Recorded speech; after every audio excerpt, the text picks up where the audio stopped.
국회에서는 이번 인사청문 전국의 최대 격전지죠. 변창흠 국토교통부 장관 후보자 인사청문회가 열리고 있습니다. 네, 오후 질의에서도 여야 공방이 뜨겁다고 하는데요. 취재기자 연결해 보겠습니다. 이준흠 기자 전해주시죠.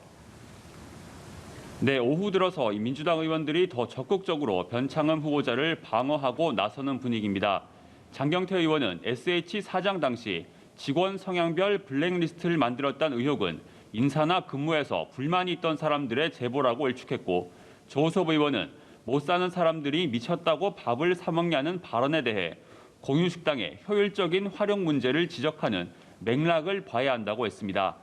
이 국민의힘은 변 후보자의 딸 특혜, 지인 연구 영역 특혜 의혹 등을 집중 추궁했습니다. 김상훈 의원은 변 후보자의 딸이 봉사한 곳이 후보자가 직접 몸담았던 곳이라며 조국 전 장관과 비슷한 아빠 찬스라고 지적했습니다. 하지만 변 후보자는 실제 지원 고등학교에선 떨어져 아무 의미 없는 것이라고 해명했습니다. 지인이나 특정 학회에 용역 계약을 밀어준 것 아니냐는 의혹, 또 서울대 환경대학원 동문을 임용하기 위해 인사정횡을 했다는 의혹에 대해서도 전면 부인했습니다. 가장 논란이 컸던 김군에 대한 막말 발언에 대해선 거듭 사과했습니다.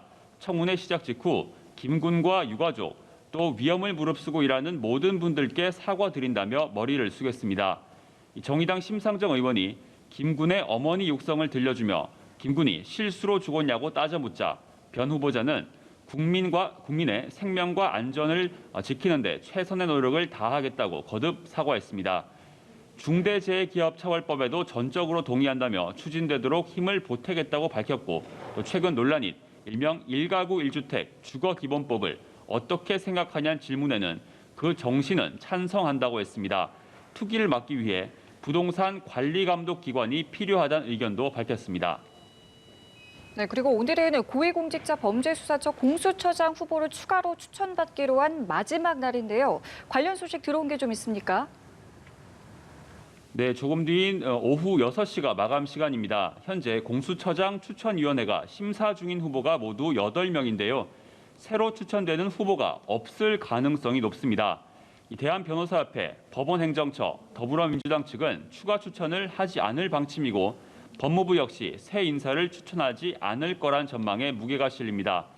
국민의힘 측 추천위원인 이헌 변호사도 추가 추천을 하지 않겠다고 밝혔습니다. 적임자를 찾아 나섰지만 공수처법 강행으로 야당 측 비토권이 박탈돼 들러리가 되고 싶지 않다, 또 야당 추천을 받는데 부담이 있다는 반응이 많았다고 이 변호사는 설명했습니다. 추천위는 다음 주 월요일인 28일에 6차 회의를 여는데요. 이날 회의에서 최종 후보 2명을 선정할 계획입니다. 지금까지 국회에서 전해드렸습니다.